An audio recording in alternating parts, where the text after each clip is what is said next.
So I'm not sure if you guys have heard, but Apple has a pretty big sizing dilemma on their hands. Sologate is what some people are starting to refer to it as, because as you'll see, the solo in sologate is because people are ordering the brand new solo loops and braided solo loops and they aren't fitting correctly, despite numerous angry customers taking Apple's own advice and using their own measuring tool, and even then, people are getting bands that are too big. That's big slack on them. But don't worry, Apple, I'm going to do you all a solid. Just slide me a band or two for the free next seasonal drop. I think that'll be fair. But the goal of this video is to help the band lovers out there who are interested in these terrific new styles, but because of COVID or because of distance, you don't have an actual Apple store nearby that's open to try them on.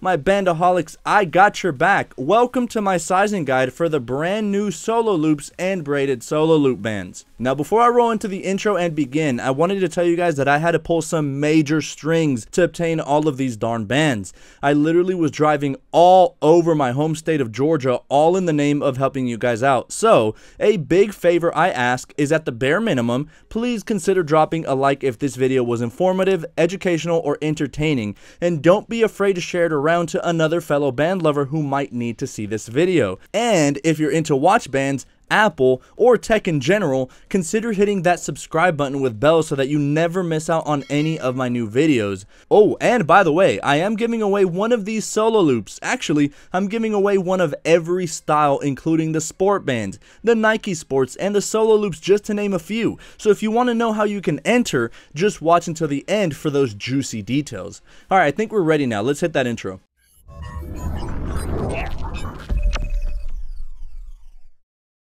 So again, I don't know if you guys have heard or have been in the loop. Get it? Because these are the solo loops.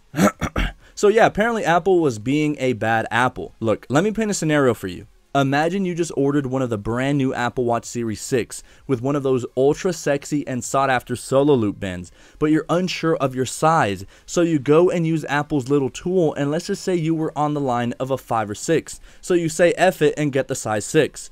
Now imagine you track the package in anticipation, open it up, and come to find out Apple straight lied to your face, and now you have a solo loop that's way too big. And to add insult to injury, you hit up Apple customer care and they say you not only have to return the band, but the whole damn watch. Can it get any worse? Oh, absolutely. And what made people more pissed is that these sizings are not only super off, but now these bands are well into back order territory, with some of the braided loops not being available until November. You can begin to see people's frustrations now, right?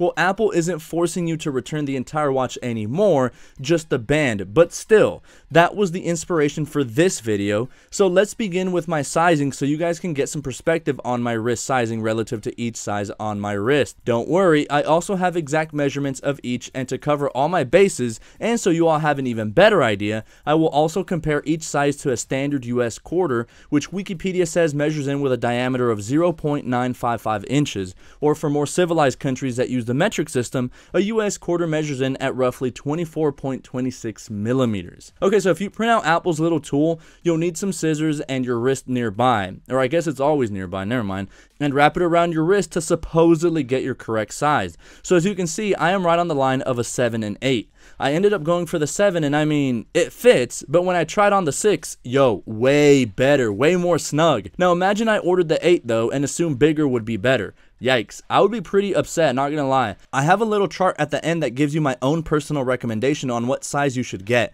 That way you don't order a band that's gonna fit you way too loose. So here are all of them, lined up one against each other so you can see the true differences in size between all of them. So let's take a look at the size 1. The size 1 is tiny. I just had to say that. Oh my god, no hate to those who do order the 1. It's just, wow, it's so small. Oh yeah, and another thing, the sizings eventually overlap with one another, with the 40mm watch carrying sizes 1 through 9, while the 44mm watches begin at a size 4 and go all the way up to a size 12. And one last thing, again, for reference, my wrist measures in at roughly about 7 inches. So back to the size 1. Per my measurements, the size 1 is roughly about 4.75 inches long, or roughly right at 12 centimeters give or take. This length is slightly less than 5 quarters laid down on top of each other. And no bro, I'm not trying this on with the 40mm watch, it's obviously not gonna fit. Now moving on to the size 2, it's a small increase in length, but still a noticeable difference when up against the size 1. The size 2 for the solo loop measures in at about 4.875 inches, or roughly 12.5 centimeters. The band actually appears to be exactly the same length as 5 standard US quarters laid on top of each other. And once again, probably not going to try it on either, it looks way too small and I don't want to damage it. Alright, now the size 3. We again see it is marginally larger than the previous size 2, but here's the interesting part. Now that we have 3, we can begin to pick up on some patterns. You see, the size 3 measures in at about 5.1 inches or roughly 13 centimeters. Do you guys see it yet? It looks like every sizing deviates half a centimeter up or down. So for example, the size 8 would be half a centimeter longer than the size 7, and the size 8 would be half a centimeter smaller than the size 9. Making sense? Or for those of you that prefer millimeters over centimeters, the differences come out to about 5 millimeters in difference in between the sizings. I do trust you guys' intellectual abilities because I don't want to bore you guys going through each of the sizings, as that'd be pretty stale and lame. But don't worry, I'm still going to showcase every size compared with these nice B-rolls in the background and with this handy dandy chart I made for y'all with all of the measurements. So look, the first watch I put on that actually fit my wrist was the size 4, but Jesus Christ, my hand almost went numb after the first 10 seconds. I was able to secure it on no problem, but that blood circulation though, like if for some reason you want your hand turning purple, then I mean go for it, you do you. The size 5 was better, but not exactly all too comfortable. It felt like some really super weak dude was squeezing my wrist the entire time. Most definitely not the move. The sweet spot for me was the 6, and keep in mind, this is 1.5 to 2 sizes lower than what Apple recommends. You see, this is why their sizing tool is a load of barnacles. When I got the size 7, I mean, I just assumed it'd be a little loose, but now I'm definitely tempted to drop down to a size 6, but that'd be way too much of a hassle.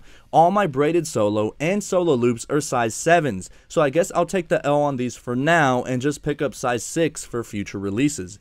Once I began trying on an 8, I mean, it's almost immediately apparent that an 8 is definitely not my size, as you can see here. This is a size 8, and look at all that extra space. I can fit my whole index finger through there. Not cool, and definitely a fat L for Tim Apple and the gang over at Apple HQ. So, here's my recommendation, but little disclaimer, I'm not sponsored, promoted, nor work for Apple. Keep in mind these are just recommendations and I'm just some dude on the internet making videos trying to help out my fellow band lovers. Alright, so, if I were you, I would measure up your wrist against my measurements and base it off that. But if you don't have a measuring tape, an alternative would be to go ahead and still use Apple's online tool. Print it off and perform the steps as Apple instructs, except pay close attention to where the marker lands.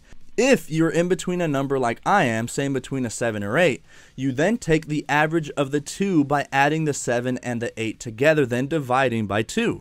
If you fall in this scenario or something similar like in between a 10 or 11, go down 1.5 sizings. So again, by 1.5, what I mean is if you fall in the middle of two numbers, simply take the average and then go down 1.5 levels. But if your measurements fall precisely on a number, then I'd recommend going down 2 whole sizings. So as an example, say you measure your wrist and Apple's tool says you're a 9. Psych fam, you ain't a 9, cop a 7 and you'll thank me. Only time you should follow Apple's recommendations is if for some reason you actually like your watch bands to fit loose.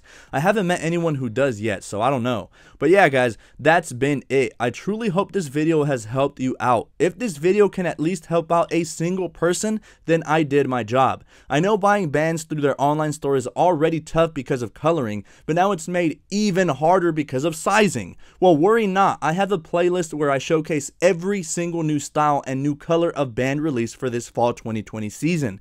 Click the card at the top right to check that out, and also don't miss out on entering into my band giveaways. I'm literally giving away a brand new band in each style, so hurry on to that playlist to see how you can enter. Directions can be found on any of those videos found on that playlist. I really hope y'all enjoyed, and please share this video to any band lover you feel would benefit from it. And until next time guys, take care of yourselves and each other. I'll be catching y'all real soon. Peace.